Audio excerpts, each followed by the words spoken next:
নমস্কার। রোজ ভ্যালি চিটফান্ডে আপনি টাকা জমা করেছিলেন। টাকা আপনি জমা করেছেন, বর্তমানে আপনি টাকা পাননি এবং প্রতারিত হয়েছেন। টাকা পাওয়ার জন্য আপনাকে অনলাইনে আবেদন করতে হবে। অনলাইনে আপনি কিভাবে আবেদন করবেন, সেই আবেদন পদ্ধতি আপনাকে এই ভিডিওতে দেখিয়ে দেওয়া হবে। আপনি আবেদন করলেন, আবেদনের পর আপনাকে প্রয়োজনীয় ডকুমেন্ট আপলোড করতে হবে। প্রয়োজনীয় কী ডকুমেন্ট বা কোন ডকুমেন্ট আপনি আপলোড করবেন, সেই পদ্ধতিও আপনি এই ভিডিওতে দেখতে পাবেন। তাই আবেদনের সম্পূর্ণ পদ্ধতি এই ভিডিওতে আপনি দেখতে পাবেন। তাই ভিডিওটি স্কিপ করবেন না, প্রথম থেকে শেষ পর্যন্ত দেখবেন। চ্যানেলে নতুন হয়ে থাকলে পরবর্তী গুরুত্বপূর্ণ আপডেট পাওয়ার জন্য চ্যানেলটিকে সাবস্ক্রাইব করে দেবেন। রোজ ভ্যালি অ্যাসেট ডিসপোজাল কমিটির অফিসিয়াল ওয়েবসাইট ভিজিট করবেন। ওয়েবসাইটটি হলো rozevalleyadc.com এবং আপনার সুবিধার্থে এই ওয়েবসাইটের লিঙ্ক আমি ডেসক্রিপশন বক্সে প্রোভাইড করে দেবো। সেই লিঙ্কে ক্লিক করে ডিরেক্টলি আপনি এই ওয়েবসাইটে প্রবেশ করতে পারবেন। উপরে আপনি দেখতে পাচ্ছেন বেশ কয়েকটি অপশন রয়েছে। এর মধ্যে একেবারে ডান দিকে উপরে দেখতে পাবেন আপলোড সার্টিফিকেট একটি অপশন রয়েছে। আপনাকে আপলোড সার্টিফিকেট অপশনে ক্লিক করতে হবে এবং প্রয়োজনীয় ডকুমেন্ট সঙ্গে রাখবেন। কী ডকুমেন্ট লাগবে, কিভাবে আপনি আবেদন করবেন, সমস্ত তথ্য এবং সমস্ত পদ্ধতি আপনি এই ভিডিওতে দেখতে পাবেন। এবং আপলোড সার্টিফিকেট অপশনে ক্লিক করার পর এখানে একটি ফর্ম ওপেন হয়ে যাবে। এই ফর্মটি আপনাকে সঠিকভাবে পূরণ করতে হবে। প্রথমেই দেখবেন ইনভেস্টর, নমিনি, আদার্স, তিনটি অপশন রয়েছে। আপনি যদি ইনভেস্টর বা আমানতকারী হয়ে থাকেন বা টাকা জমা করে থাকেন, আপনার নামে সার্টিফিকেট থাকে, তাহলে প্রথম অপশানে আপনি ক্লিক করবেন। এবং কোনো কারণে ধরুন যে ইনভেস্টর যিনি রয়েছেন তিনি মারা গেছেন, সেক্ষেত্রে যে ইনভেস্টর ছিল সে যেহেতু মারা গেছে, তার নমিনি যদি আবেদন করতে চান, এখানে নমিনির যে চেকবক্স রয়েছে এখানে ক্লিক করে আবেদন করতে পারবেন। এবং অনেক ক্ষেত্রে দেখা যায় ইনভেস্টর এবং নমিনি উভয় নেই, সেক্ষেত্রে আদার্স অপশানে ক্লিক করে আপনি কিন্তু আবেদন করতে পারবেন। এখানে প্রথমেই দেখতে পাবেন কোম্পানি, এখানে সিলেক্ট কোম্পানি একটি অপশান রয়েছে। সিলেক্ট কোম্পানি অপশানে আপনি ক্লিক করবেন। এখানে যখন আপনি ক্লিক করবেন, এখানে রোজ ভ্যালির বিভিন্ন রকম প্ল্যান দেখতে পাবেন। যেমন ধরুন হলিডে মেম্বারশিপ প্ল্যান এবং সেই সঙ্গে এখানে হোটেল অ্যান্ড এন্টারটেনমেন্ট লিমিটেড। আপনি আপনার যে সার্টিফিকেট রয়েছে, আপনি আমানত করেছেন বা টাকা জমা করেছেন, সেই সার্টিফিকেটে কিন্তু লেখা থাকবে যে আপনি কোন ক্ষেত্রে টাকা জমা করেছেন। সেটা কিন্তু এখান থেকে সঠিকভাবে সিলেক্ট করবেন। এরপর দেখতে পাবেন ফার্স্ট ইনভেস্টর, প্রথম ইনভেস্টর যিনি রয়েছেন, আপনার নাম এখানে পদবী সহকারে দেবেন। তারপর দেখবেন এজ একটি অপশান রয়েছে, এখানে আপনার বয়স লিখে দেবেন এবং তারপর দেখবেন জেন্ডার, সিলেক্ট জেন্ডার অপশানে ক্লিক করে এখান থেকে জেন্ডার সিলেক্ট করবেন। তারপর আপনি দেখতে পাবেন মোবাইল নাম্বারের একটি জায়গা রয়েছে, এখানে আপনি আপনার 10 সংখ্যার সচল মোবাইল নাম্বার দেবেন, যেই মোবাইল নাম্বার আপনার সঙ্গে রয়েছে বা আপনি যেই মোবাইল নাম্বার ব্যবহার করেন। এবং তারপর দেখবেন ইমেল আইডির একটি জায়গা রয়েছে, এখানে আপনার ইমেল আইডি দেবেন। ইমেল আইডি দেওয়ার পর ডান দিকে দেখবেন ভেরিফাই একটি অপশান রয়েছে, এখানে ভেরিফাই অপশানে ক্লিক করবেন। এক্ষেত্রে আপনি দেখবেন যে কোনো রকম ওটিপি আসবে না, এখানে অটোমেটিক্যালি ভেরিফাই হয়ে যাবে। এখানে আপনি ওকে করে দেবেন। ডান দিকে দেখবেন ভেরিফাইড লেখা রয়েছে। আইডেন্টিটি টাইপ অপশানে ক্লিক করবেন, সিলেক্ট আইডেন্টিটি। এখান থেকে আপনি ক্লিক করার পর এখানে একটি লিস্ট ওপেন হয়ে যাবে। আপনার কাছে আইডেন্টিটি প্রুফ হিসাবে কোন ডকুমেন্ট রয়েছে সেটা আপনি সিলেক্ট করে দেবেন। এখানে আধার কার্ড, ভোটার কার্ড, আরও ডকুমেন্ট রয়েছে। আপনার কাছে যদি আধার কার্ড থাকে আধার কার্ড সিলেক্ট করে দেবেন, যেই কার্ড রয়েছে সেটা আপনি এখান থেকে সিলেক্ট করে দেবেন এবং আধার কার্ড নাম্বার এখানে দেবেন। যদি আধার কার্ড সিলেক্ট করেন এখানে আধার কার্ড নাম্বার দেবেন, ভোটার কার্ড সিলেক্ট করলে ভোটার কার্ড নাম্বার দেবেন। এখানে গেল প্রথম স্টেপ। যদি কোনো সেকেন্ড ইনভেস্টর থাকে, আপনি হয়তো জয়েন্টে ফিক্সড ডিপোজিট করেছেন বা টাকা আমানত করেছেন, সেক্ষেত্রে সেকেন্ড ইনভেস্টরের জায়গায় in case of joint holder লেখা রয়েছে, তার ডিটেলস কিন্তু এখানে দেবেন। যদি সিঙ্গেল ইনভেস্টর হয়ে থাকেন, আপনি যদি সিঙ্গেল আবেদন করে থাকেন, সেক্ষেত্রে প্রথমেই আপনি দেখবেন ফার্স্ট ইনভেস্টরের নাম দিয়েছেন, এখানে আর কিচ্ছু করার দরকার নেই। আপনি স্ক্রল ডাউন করে নিচের দিকে আসবেন, এখানে আপনি দেখতে পাবেন নেম অফ ফাদার হাজব্যান্ড, এখানে আপনার বাবার নাম এবং স্বামীর নাম যে কোনো একজনের নাম দেবেন এবং পদবী সহকারে নামটি দেবেন। তারপর আপনি দেখতে পাবেন যে অ্যাড্রেসের একটি জায়গা রয়েছে, অর্থাৎ আপনাকে এখানে সঠিক ঠিকানা দিতে হবে। এখানে অ্যাড্রেসের জায়গায় আপনার ঠিকানা দেবেন। তারপর আপনার স্ট্রিটের নাম দেবেন, যে স্ট্রিটের নাম রয়েছে সেটা আপনি এখানে দেবেন। এরপর ভিলেজ, টাউন, সিটি, এখানে আপনার গ্রামের নাম দিতে পারবেন, এখানে আপনার শহরের নাম দিতে পারবেন, এখানে আপনার সিটির নাম দিতে পারবেন। এখানে আপনি দিলেন। দেওয়ার পর তারপর দেখবেন পোস্ট অফিসের নাম দেওয়ার একটি জায়গা রয়েছে, এখানে পোস্ট অফিসের নাম দেবেন।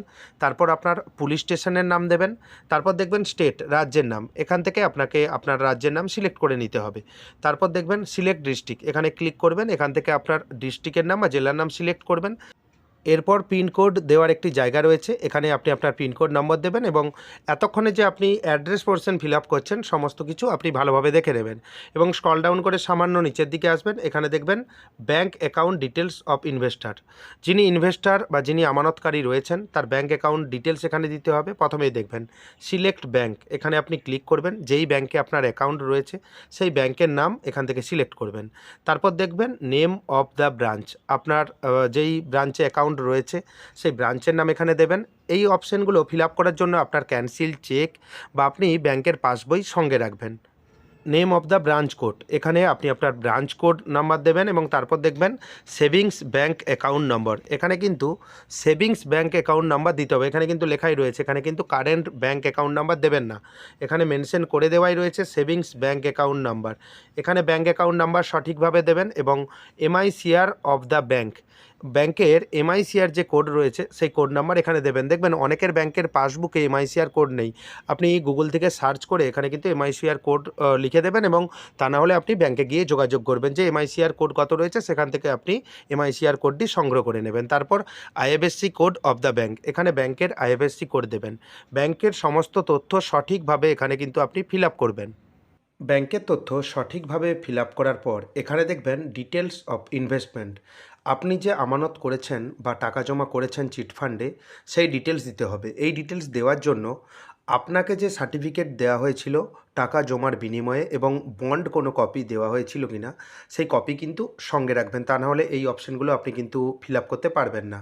প্রথমেই আপনি দেখতে পাবেন ইনভেস্টমেন্ট সার্টিফিকেট নম্বর বা বন্ড নাম্বার, যে কোনো একটি দেবেন। সার্টিফিকেট নাম্বার থাকলে এখানে সার্টিফিকেট নাম্বার দেবেন, যদি আপনার কাছে বন্ড নাম্বার থাকে সেক্ষেত্রে আপনি বন্ড নাম্বার এখানে দেবেন। এখানে সঠিক তথ্য দেওয়ার পর তারপর দেখবেন name of the certificate holder, যার নামে সার্টিফিকেটটি ইস্যু হয়েছে, অর্থাৎ যিনি ইনভেস্টমেন্ট করেছেন সার্টিফিকেটে যার নাম রয়েছে তার নাম কিন্তু এখানে দেবেন। Name of the certificate holder এখানে দিলেন। তারপর আপনি একটি অপশান দেখতে পাবেন ডেট অফ ইনভেস্টমেন্ট, অর্থাৎ কোন তারিখে টাকা জমা করেছেন সেই তারিখ এখানে উল্লেখ করবেন। এই ক্যালেন্ডার থেকে সেই তারিখটি সিলেক্ট করে দেবেন। তারপর দেখবেন অ্যামাউন্ট অফ ইনভেস্টমেন্ট, কত টাকা আপনি ইনভেস্টমেন্ট করেছেন সেটা কিন্তু এখানে আপনাকে লিখে দিতে হবে। দেখবেন আপনার যে সার্টিফিকেট রয়েছে সেখানে কিন্তু সমস্ত তথ্য রয়েছে, এখানে কত টাকা ইনভেস্টমেন্ট করেছেন সেই অর্থের পরিমাণ এখানে আপনি লিখে দেবেন। তারপর দেখবেন ডেট অফ ম্যাচুরিটি, কোন তারিখে ম্যাচুরিটি হওয়ার কথা ছিল সেই তারিখ কিন্তু এখান থেকে সিলেক্ট করে দেবেন। এই তথ্যও কিন্তু সেই সার্টিফিকেট রয়েছে সেই সার্টিফিকেটে আপনি দেখতে পাবেন, এখান থেকে সঠিক ম্যাচুরিটি ডেট দেবেন। তারপর আপনি দেখতে পাবেন amount received at maturity refunded by company if any, আপনি কি কোম্পানি থেকে কোনো টাকা পেয়েছেন এবং ম্যাচুরিটি অ্যামাউন্ট কিছু কি পেয়েছেন, যদি না পেয়ে থাকেন এখানে 0 করে দেবেন। যদি কোনো টাকা কোম্পানি থেকে আপনি পেয়ে থাকেন তাহলে সেই অর্থের পরিমাণ এখানে আপনি লিখে দেবেন। Amount of principal not refunded amount of clans, আপনি কত টাকা ক্লেম করতে চাইছেন, অর্থাৎ এখানে আপনাকে লিখতে হবে কত টাকা আপনি জমা করেছিলেন, অর্থাৎ প্রিন্সিপাল অ্যামাউন্ট আসল টাকা কতটা জমা করেছেন সেটা কিন্তু এখানে আপনি লিখে দেবেন সেই অর্থের পরিমাণ। এরপর দেখতে পাবেন সবথেকে শেষ অপশন কত টাকা আপনার প্রাপ্য, এখানে অ্যামাউন্ট কিন্তু আপনাকে ভেবেচিন্তে দিতে হবে। আপনার সার্টিফিকেট অনুযায়ী ধরুন আপনি 5,000 টাকা জমা করেছেন, ডবল হওয়ার কথা ছিল 10,000 টাকা আপনার প্রাপ্য, যদি এখানে 10,000 টাকা লিখে দেন সেক্ষেত্রে কিন্তু কোনোভাবেই আপনি নেক্সট স্টেপে যেতে পারবেন না এবং ফর্মটি ফিল আপ হবে না। অর্থাৎ এখানে আসল যে টাকা সেই টাকা এখানে লিখতে হবে, কত টাকা আপনি জমা করেছেন সেটা লিখলেই ফর্ম কিন্তু জমা হবে। এবং এখানে আপনি যখন continue to upload document upload অপশানে ক্লিক করবেন এখানে কিন্তু লেখা দেখিয়ে দিয়েছে, আমি একটা উদাহরণস্বরূপ আপনাকে দেখিয়েছি যে ডবল হিসেব করে এখানে লিখেছি কিন্তু এখানে নিচ্ছে না। আপনি এখানে আসল টাকাটাই লিখবেন যে কত টাকা প্রাপ্য, অর্থাৎ জমা যে টাকা করেছেন প্রিন্সিপাল অ্যামাউন্ট এবং এখানে যে টাকা প্রাপ্য একই টাকা লিখবেন। এরপর দেখবেন কন্টিনিউ ফর ডকুমেন্ট আপলোড, আপনাকে প্রয়োজনীয় যে ডকুমেন্ট রয়েছে সেই ডকুমেন্ট আপনাকে আপলোড করতে হবে। প্রথমেই আপনি দেখতে পাবেন এখানে ডকুমেন্ট লিস্ট ওপেন হয়ে গেছে। প্রথমে দেখবেন অরিজিনাল সার্টিফিকেট অফ ইনভেস্টমেন্টের অরিজিনাল যে সার্টিফিকেট রয়েছে সেই সার্টিফিকেট আপনাকে আপলোড করতে হবে। এখানে সার্টিফিকেটটি পিডিএফ ফরম্যাটে, সাধারণত এখানে কিন্তু সাইজ বা কিছু লেখা নেই, আপনি 200 কেবির মধ্যে চুজ ফাইল অপশানে ক্লিক করে আপনি আপলোড করে নেবেন এবং তারপর দেখবেন original copy of acknowledgement and certificate, এখানেও কিন্তু আপনি সার্টিফিকেট দিয়ে দেবেন। তারপর 3 নম্বরে দেখবেন original of identity proof. Identity proof হিসাবে এখানে কোন কোন ডকুমেন্ট দিতে পারবেন, PAN card, passport, voter ID card, Aadhaar card, driving licence, এই সমস্ত ডকুমেন্ট দিতে পারবেন। এবং তারপর দেখবেন অরিজিনাল অফ অ্যাড্রেস প্রুফ, ঠিকানার প্রমাণপত্র হিসাবে আপনি কি দিতে পারবেন, পাসপোর্ট দিতে পারবেন, ভোটার কার্ড দিতে পারবেন, আধার কার্ড দিতে পারবেন, ড্রাইভিং লাইসেন্স দিতে পারবেন, ইলেকট্রিক বিল দিতে পারবেন, টেলিফোন বিল দিতে পারবেন এবং রেশন কার্ড দিতে পারবেন। এবং এখানে আধার কার্ড হয় ভোটার কার্ড আপনি দিলেন। অনেকে কি করে ফ্রন্ট পেজটি স্ক্যান করে দিয়ে দেয়, অর্থাৎ আপনি বোথ সাইড স্ক্যান করে কিন্তু দেবেন। তারপর দেখবেন photocopy of front page bank passbook, bank passbook রয়েছে, সেই ব্যাঙ্ক পাসবুকের ফ্রন্ট পেজ দেবেন। পাসবুকে যেখানে অ্যাকাউন্ট নাম্বার আইএফএসসি কোড লেখা রয়েছে সেটা দেবেন। যদি না থাকে সেক্ষেত্রে ক্যান্সেল চেক আপলোড করে দেবেন। এরপর দেখবেন photocopy of cancel file, cancel check file, এখান থেকেও ক্যান্সেল চেক আপনি আপলোড করে দেবেন।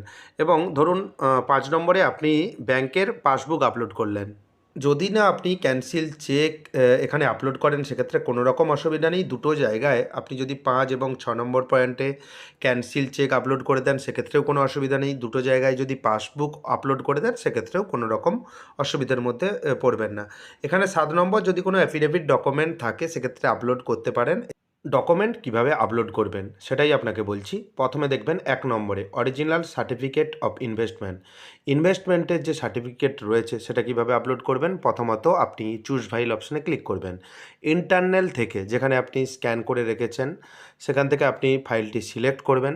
সিলেক্ট করে নেওয়ার পর আপলোড যে অপশান রয়েছে আপনি আপলোড অপশানে ক্লিক করবেন। এখানে দেখবেন গ্রিন টিক চলে এসেছে, অর্থাৎ আপনার যে সার্টিফিকেটটি সেটা আপলোড হয়ে গেছে। যদি ক্যান্সেল করতে চান, যদি ভুল ডকুমেন্ট আপনি আপলোড করে দেন সেক্ষেত্রে ক্যান্সেল করে আপনি কিন্তু আপলোড করতে পারেন। দ্বিতীয় ডকুমেন্ট সেম একইভাবে চুজ ফাইল অপশানে ক্লিক করবেন, ক্লিক করে ফাইল সিলেক্ট করবেন এবং এখানে আপলোড অপশানে ক্লিক করবেন। এভাবেই আপনি সমস্ত ডকুমেন্ট আপলোড করে দেবেন সিরিয়াল ওয়াইজ। সমস্ত ডকুমেন্ট আপলোড হওয়ার পর এখানে চেকবক্স রয়েছে, আপনি চেকবক্সে ক্লিক করবেন। নিচে দেখতে পাবেন একটি সাবমিট অপশান রয়েছে, আপনি সাবমিট অপশানে ক্লিক করবেন। এখানে একটি পপআপ মেসেজ আসবে, এখানে দেখাচ্ছে যে ইনভেস্টার সেভ সাকসেসফুলি, অর্থাৎ সাকসেসফুলভাবে আপনার অ্যাপ্লিকেশানটি সাবমিট হয়ে গেছে। এখানে ওকে অপশানে ক্লিক করবেন। ওকে অপশানে ক্লিক করার পর আপনি তো সাবমিট করলেন, সেক্ষেত্রে আপনি স্ট্যাটাস কীভাবে দেখবেন। ইনভেস্টার একটি অপশান রয়েছে, আপনি ইনভেস্টার অপশানে ক্লিক করবেন। ক্লিক করার পর দেখতে পাবেন একটি পেজ আপনার কাছে ওপেন হয়ে গেছে। এখানে এন্টার সার্টিফিকেট নাম্বার, আপনি যে আমানত করেছিলেন, টাকা জমা করেছিলেন, সেই সার্টিফিকেট নাম্বার এখানে দেবেন, ক্যাপচা এখানে লিখে দেবেন, তারপর সার্চ অপশানে ক্লিক করবেন। করে দেওয়ার পর এখানে আপনি দেখতে পাবেন যে ইনভেস্ট অ্যামাউন্ট কত করেছেন বা সমস্ত তথ্য আপনি এখানে দেখতে পাবেন এবং স্ট্যাটাস দেখতে পাবেন। যদি আপনি অ্যাকনলেজমেন্ট নাম্বারের যে ডান দিকে রেড কালিতে লেখা রয়েছে এখানে যদি আপনি ক্লিক করেন সেক্ষেত্রে আপনি দেখতে পাবেন যে আপনি যে ফর্ম ফিল আপ করেছিলেন ব্যাংকের তথ্য সহ সমস্ত তথ্য, আপনার অ্যাড্রেস, আপনার নাম সমস্ত কিন্তু এখানে ক্লিক করে আপনি দেখে নিতে পারবেন। এভাবেই আপনি খুব সহজেই রোজভ্যালি চিটফান্ডের টাকা পাওয়ার জন্য আবেদন করতে পারবেন। ভিডিওটি কেমন লাগলো জানাবেন। চ্যানেলে নতুন হয়ে থাকলে পরবর্তী গুরুত্বপূর্ণ আপডেট পাওয়ার জন্য চ্যানেলটিকে সাবস্ক্রাইব করে দেবেন। যদি ভিডিওটি ভালো লাগে ভিডিওটি লাইক করে দেবেন, বন্ধুদের মধ্যে বেশি বেশি করে শেয়ার করবেন। ভিডিওটি দেখার জন্য আপনাকে অসংখ্য ধন্যবাদ।